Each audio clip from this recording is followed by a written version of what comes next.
தமிழ் சமையல் பண்ணிகிட்டே இருக்காங்க. அப்போ சேதுவோட அம்மா வராங்க. வந்த உடனே கேட்குறாங்க, "என்ன தமிழ் இது வயித்துல இது?" அப்படின்னு சொல்லிட்டு அப்படியே கோவமாக கேட்குறாங்க. "எதுக்காக நீ இப்படி பண்ண? எவ்வளோ தைரியம் தான் இப்படி பண்ணியிருப்ப?" அப்படின்னு சொல்லிட்டு பயங்கர கோவமாக திட்டுறாங்க. "இல்லை அத்தை, நான் அம்மா அப்பா 2 பேர்கிட்டையுமே சொன்னேன் இதெல்லாம் வேண்டான்னு சொல்லிட்டு. அவங்க தான் என்னை கட்டாயப்படுத்தி வயிற்றில் துணியை வைக்க வச்சுட்டாங்க" அப்படின்னு சொல்லிட்டு தமிழ் சொல்கிறாங்க. அவங்க 2 பேருக்கும் எம்புட்டு தைரியம், இப்படிலாம் பண்ணியிருக்கலாம், எவ்வளோ பெரிய தப்பு பண்ணியிருக்காங்க அப்படின்னு சொல்லிட்டு சேதுவோட அம்மா அப்படி திட்டிகிட்டு இருக்காங்க. அங்கே வந்து அப்படியே ஈஸ்வரி சித்ரா 2 பேருமே வராங்க. அவங்க வரத்தை பார்த்த உடனே அப்படியே தமிழ்கிட்ட பேசிகிட்டு இருக்காங்க. "என்ன தலை சுற்றுதா?" அப்படின்னு சொல்லிட்டு அங்கே வந்து அப்படி ஈஸ்வரி வந்து கேட்குறாங்க. "என்னது தலை சுற்றுதா? உனக்கு தலை சுற்றுதா தமிழ்?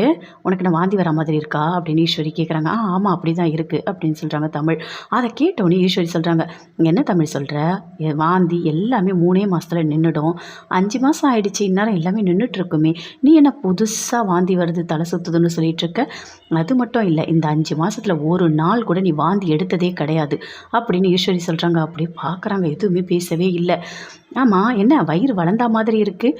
கொஞ்ச நாளைக்கு முன்னாடி தான் கண்மணி சொன்னா வயிறு எதுவுமே வளரலன்னு சொல்லிட்டு. ஆனால் திடீர்னு வயிறு அதுக்குள்ளே வெளியே வந்திருக்கு. காட்டு பார்க்கலாம்" அப்படின்னு சொல்லிட்டு அப்படி தொட்டு பார்க்குறாங்க. "ஐயோ!" அப்படின்னு சொல்லிட்டு தமிழ் அப்படி பின்னாடி போகிறாங்க. "என்ன அத்தை?" அப்படின்னு சொல்லிட்டு கேட்குறாங்க தமிழ். "இல்லை, ஏன் நான் தொட்டு பார்க்கக்கூடாதா என்ன?" அப்படின்னு ஈஸ்வரி சொல்கிறாங்க. "இல்லை, குழந்தைக்கு வெளியே வந்து எல்லாரையும் பார்க்கணுன்னு சொல்லிட்டு ரொம்ப ஆர்வமாக இருக்க மாதிரி தெரியுது" அப்படின்னு சொல்லிட்டு ஈஸ்வரி சொல்கிறாங்க. "சரி சரி, இன்னும் கொஞ்ச நாளில் எல்லாமே தெரிஞ்சிடும்" அப்படின்னு சொல்லிட்டு ஈஸ்வரி அங்கேருந்து அப்படியே போகிறாங்க. தமிழ் அப்படியே பார்க்குறாங்க, ஒரு மாதிரி டென்ஷனாகவே இருக்காங்க. கண்மணி கோயிலுக்கு போகிறாங்க. கோயிலுக்கு போயிட்டு கோயிலெல்லாம் சுற்றி வராங்க. சுற்றி வரும்போது அப்படியே தடுக்கி கீழே விழுந்துடுறாங்க. விழுந்துட்டோடனே அப்படியே சுற்றி பார்க்குறாங்க. ஆறுமுகம் ஒரு பக்கமாக நின்று பார்த்துட்ருக்காரு.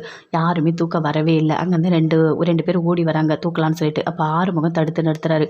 "என்ன பண்ண போகிறீங்க? போயிட்டு அந்த பொண்ணை தூக்க போகிறீங்களா? அந்த பொண்ணெல்லாம் போய் தூக்காதீங்க. அந்த பொண்ணை தூக்குனா என்ன தெரியுமா சொல்லும்? எதுக்கு தூக்குனீங்க? நானே எழுந்துப்பேன்" அப்படின்னு சொல்லிட்டு உங்களை திட்டம். உங்களுக்கு கௌரவமாக இருக்கும் அது. அதனால் நீங்கள் போங்க அப்படின்னு சொல்கிறாரு. அங்கேருந்து அந்த 2 பேருமே போகிறாங்க. அப்படி ஆறுமுகம் வராரு. வந்த உடனே அப்படியே ஓரமாக நிற்கிறாரு. அப்படியே கண்மணி பார்க்குறாங்க. பார்த்துட்டு, "இங்கே வா, வந்து என்னை தூக்கு" அப்படின்னு சொல்கிறாங்க. வந்து ஆறுமுகம் அப்படியே தூக்கி விடுறாரு. "என்ன தூக்கி விட்டாலும் திட்டுற, தூக்கி விடலனாலும் திட்டுற? உனக்கு என்ன ரொம்ப திமிரா? உங்ககிட்ட நான் வேலை செஞ்சால் உங்களுக்கு என்ன அடிமையா?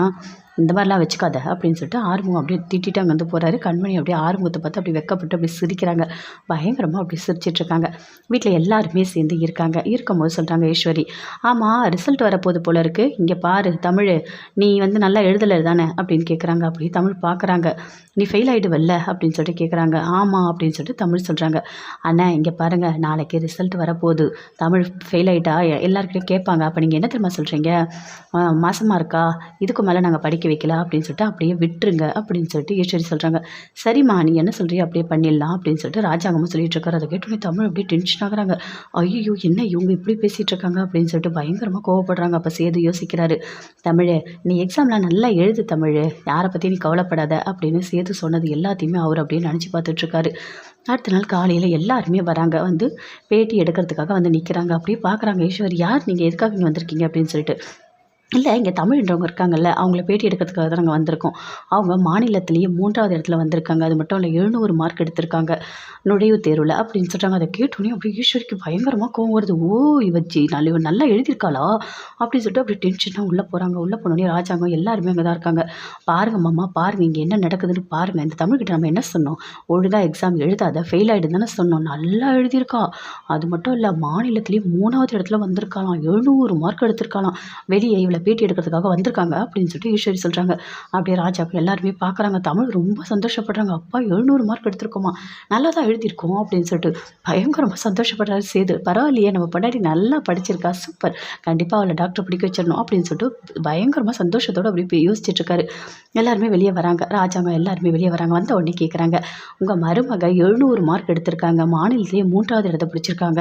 அதை பற்றி நீங்கள் என்ன நினைக்கிறீங்க?" அப்படின்னு சொல்லிட்டு கேட்குறாங்க. "இதில் என்ன இருக்குது? என் மருமக நல்லா தான் படிப்பா, அவன் நல்ல மார்க் எடுப்பான்னு சொல்லிட்டு எனக்கு தெரியுமே" அப்படின்னு ராஜாங்க சொல்கிறாரு. அதை கேட்டோன்னே எல்லாருமே ரொம்ப சந்தோஷப்படுறாங்க. "ஆமாம், இதுக்கு மேலே உங்கள் மருமகளை நீங்கள் டாக்டர் படிக்க வைப்பீங்களா?" அப்படின்னு சொல்லிட்டு கேட்குறாங்க. "இப்போது மாசமாக இருக்கா, குழந்தை பிறக்க போகுது, அதனால் இப்போ எதுவும் பண்ண முடியாது. குழந்தெல்லாம் பிறக்கட்டும், அதுக்கப்புறம் பார்க்கலாம்" அப்படின்னு ராஜாங்க சொல்கிறாரு. "இங்கே வாங்க தமிழ், நீங்கள் வாங்க, உங்கள் வீட்டுக்காரையும் கூப்பிடுங்க, சேர்ந்து நாங்கள் பேட்டி எடுக்கணும்" அப்படின்னு சொல்கிறாங்க. 2 பேருமே வந்து நிற்கிறாங்க. "நீங்கள் என்ன நினைக்கிறீங்க? உங்கள் ஒய்ஃபு எப்படி படிச்சுட்டு இவ்வளோ மார்க் எடுத்திருக்காங்க, நீங்கள் அதை பற்றி என்ன நினைக்கிறீங்க?" அப்படின்னு சேதுக்கிட்ட கேட்குறாங்க. சேது ரொம்ப சந்தோஷப்பட்டார். "என் ஒய்ஃப் நல்லா தான் படிப்பாங்க, நல்லா எழுதுவாங்க, அவங்க ஜெயிப்பாங்கன்னு எனக்கு தெரியும் அப்படின்னு சேது சொல்கிறாரு. தமிழும் ரொம்ப சந்தோஷப்படுறாங்க. நீங்கள் என்ன தமிழ் நினைக்கிறீங்க? இது எல்லாத்துக்குமே காரணமே என் வீட்டுக்காரு, எங்கள் மாமனார், எங்கள் வீட்டில் இருக்க எல்லாருமே தான். அவங்க எல்லாராலும் தான் நான் இந்த மாதிரி மார்க் எடுக்க முடிஞ்சது அப்படின்னு சொல்லிட்டு தமிழ் ரொம்ப சந்தோஷப்படுறாங்க. மேலே நீங்கள் டாக்டர் படிப்பீங்களா? கண்டிப்பாக படிப்பேன் அப்படின்னு சொல்கிறாங்க. அதை கேட்டோன்னே ஈஸ்வரிக்கு எல்லாருமே அப்படியே கோவமாக வருது. எவ்வளோ திமிர் இருந்தால் மாமா முன்னாடி படிப்புன்னு சொல்கிறா பாரு, திமிர் பிடிச்ச இவளுக்கு இருக்குது, இவளை என்ன பண்ணுறேன்னு பாரு அப்படின்னு சொல்லிட்டு பயங்கரமாக அப்படியே கோவப்படுறாங்க. அங்கேருந்து எல்லாருமே சேர்ந்து அப்படியே உள்ளே போகிறாங்க. உள்ளே போனோன்னே ஈஸ்வரிக்கு கோவமாக வருது. பார்த்தீங்களா மாமா, பார்த்தீங்களா அவள் என்ன சொல்கிறான்னு பாருங்கள், நான் டாக்டருக்கு படிப்பேன்னு சொல்கிறேன், அவங்க பேச்சு அவள் எங்கேயாவது கேட்குறாளா? நம்ம எல்லாரும் சேர்ந்து சொன்னோம் ஃபெயில் ஆகிற மாதிரி எழுதுன்னு சொல்லிட்டு, ஆனால் இவ நல்லா எழுதியிருக்கா, உங்கள் பேச்சு அவள் மதிக்கவே இல்லை மாமா அப்படின்னு சொல்லிட்டு ஈஸ்வரி சொல்கிறாங்க. ராஜாங்க எதுவுமே பேசவே இல்லை, அப்படியே அமைதியாக இருக்கார். வெளியே 2 பேருமே இருக்காங்க. தாமரை அவங்க அம்மா 2 பேருமே உட்காந்துட்ருக்காங்க.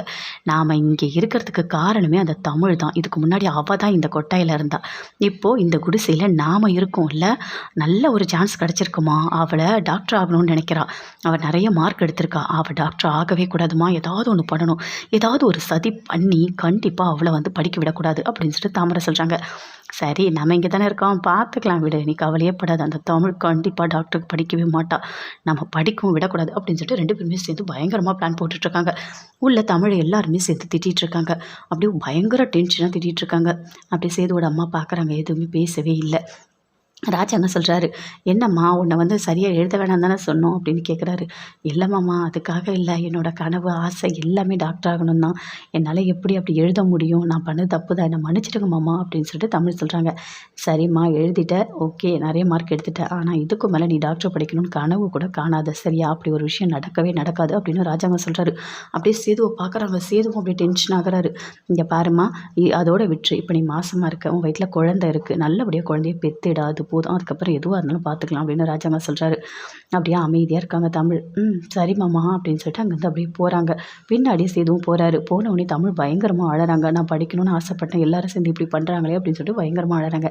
தமிழே நீ அழாத தமிழ், நான் உன் கூட இருக்கேன்ல, அப்பா இப்போ கோவத்தில் இருக்காரு அதான், ஆனால் கண்டிப்பாக அப்பாவோட மனசை மாற்றலாம், மாற்றிட்டு உன்னை நான் கொண்டு போய் படிக்க வைக்கிறேன் சரியா, நீ கண்டிப்பாக டாக்டர் தான் தமிழ், தமிழ் கண்டிப்பாக நீ டாக்டர் தான், அதில் எந்த ஒரு மாற்றமே இல்லை, நான் உன் கூட இருக்கேன்ல, என்னை நீ நம்பு, நான் இருக்க வரைக்கும் உன்னை கண்டிப்பாக நான் படிக்க வைப்பேன், உன் ஆசையை நான் நிறைவேற்றுவேன் தமிழ் அப்படின்னு சேர்த்து சொல்கிறாரு. உண்மையாவா, நடக்குமா அப்படின்னு சொல்லிட்டு தமிழ் கேட்குறாங்க.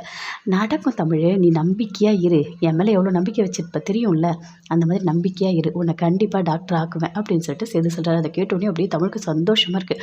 அப்படியே ஹக் பண்ணிக்கிறாங்க.